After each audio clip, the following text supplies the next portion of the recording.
বাংলাদেশের লোক যে একটা বদনাম হবে, একটা হবে। তো এই যে কাজটা সে করছে, আমি যদি দেখাই, এই যে কম্প্রেসারটা হয়েছে 3 টনের একটা কম্প্রেসার, মিস্টুবিশির 22 নাম্বার গ্যাস রোটারি কম্প্রেসার। হ্যাঁ, তো আমার ওই এসিটা হয়েছে 2.5 টন।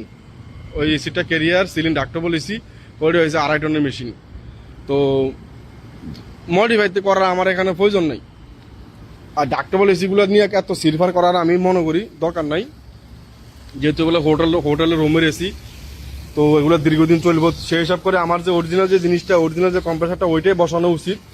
কারণ এটা লং টাইম চলবে, বারবার করে তো আসলে মেনটেনেন্স করা যাওয়া সম্ভব না। তো এখন আমরা এটা কি করছি, এটা এখন আমরা অপারেশন করতেছি। ডাক্তার যেরকম রুগীরা অপারেশন করে, নারী বুড়ি বের করে বলে, এটা এরকম নারী বুড়ি বের করে ফেলছি।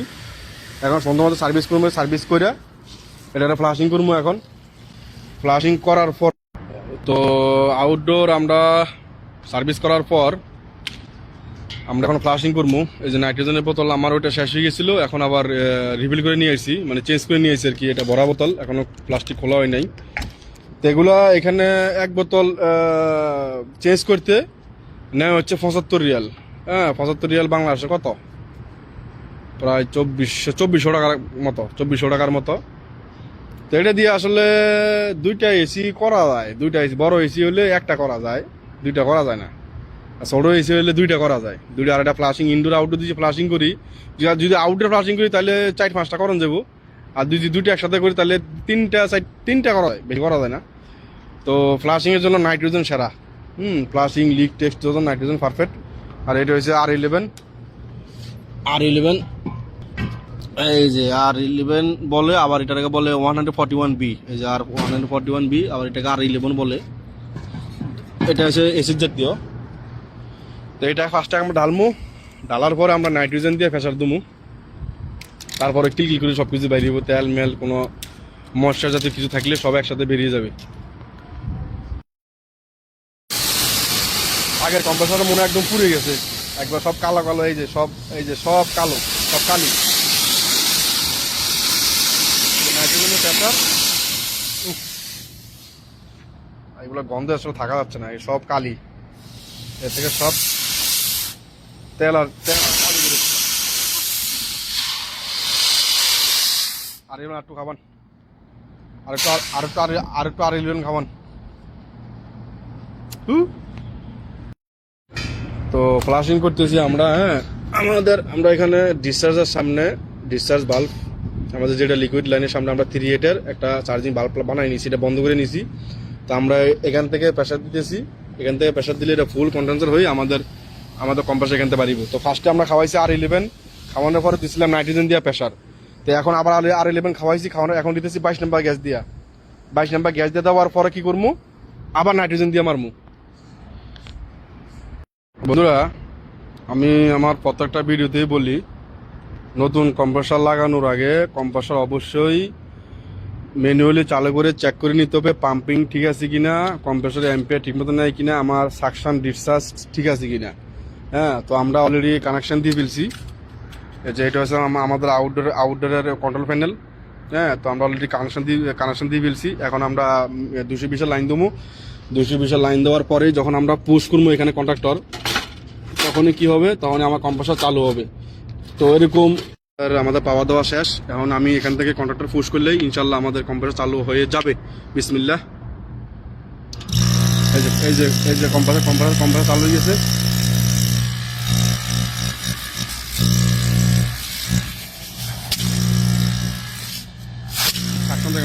সাকশন দেখেন।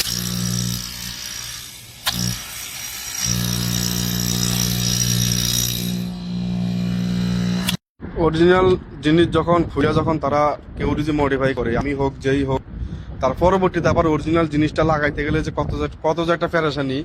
এই যে এটা ছিল এখানে 345, এটার কাইটা তারা যেহেতু রোটারি কম্প্রেসার লাগাইছিল 5/8, এখন সব কাইটা আমার এটা জোড়া তালে দিয়া মানে সব সেরা বাড়া করে ফেলছি। এখন আবার নতুন করে আমাদের এই যে ফ্লায়ার কইরা, এই যে এখন আবার আমরা এখন আবার কি করছি, সুইচিং করছি। ওই যে ওইখানে ওইটা কাটছি, ওইটা কাইটা ওইটারে করছি সুইচিং।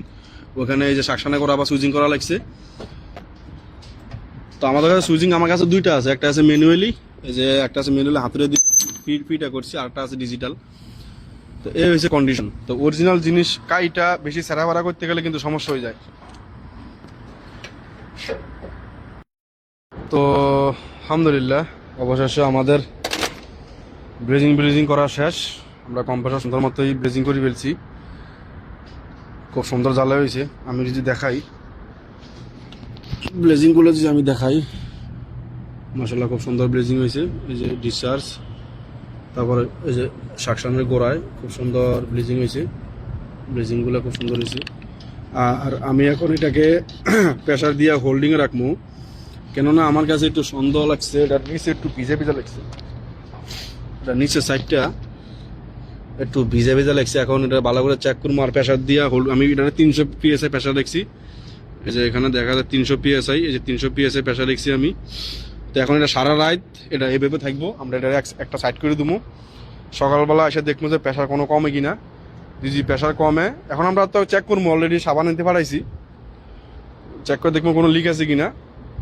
তারপরে যেহেতু আমরা কাজ করবো না, আমাদের ডিউটি শেষ, আর এগুলো এত ইমার্জেন্সি না, বিদায় আমার হাতে সময় আছে, এই কারণে আমি একদম ফাইনালি সুন্দর মতো চেক করতে পারতেছি।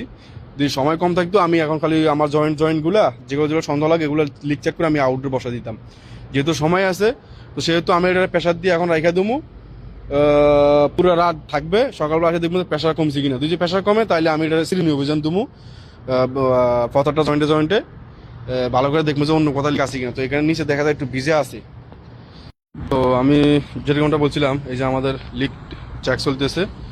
আমরা এখন আমাদের মনে সন্দেহ দূর করার জন্য প্রত্যেকটা গোড়ায় যে এগুলো হয়েছে, এখানে দুটো সেফটি ডিভাইস আছে। দুটো ডিভাইসের নাম হচ্ছে কি এসপি সুইচ, এলপি সুইচ। তো এসপি সুইচ হচ্ছে যে ডিসচার্জ, যেটা ওইটা হচ্ছে হাই প্রেশার সুইচ, যেটা সাকশন ওইটা হচ্ছে লো প্রেশার সুইচ। এগুলো গোড়ায় কি করতে হবে, এরকম চেক করে। মাঝে মধ্যে কিন্তু এগুলো করা থাকে কিন্তু লিক করে। তো এগুলো গোড়ায়ও ভালো করে সাবান ফেরি দিয়ে চেক করে নিতে, কোনো সন্দেহ যাতে না থাকে মনে। তো আমরা সারা রাতের জন্য এটাকে এভাবে এখন লিক চেক করে ফালাই রাখবো। সকালবেলা সেটা প্রেশার কমছে কিনা, প্রেশার কমে গেছে ইনশাল্লাহ। যে পরিমাণ জ্বালা হয়েছে মাসাল্লাহ দিলে ওই জ্বালায়ের কোনো লিক থাকার কথা না, মানে আমরা যেগুলো করছি এগুলো লিক হওয়ার কথা না। বাকি যদি কন্ডেন্সারের নিচে অন্য কোনো জায়গায় থাকে, এটা হচ্ছে আলাদা সাবজেক্ট।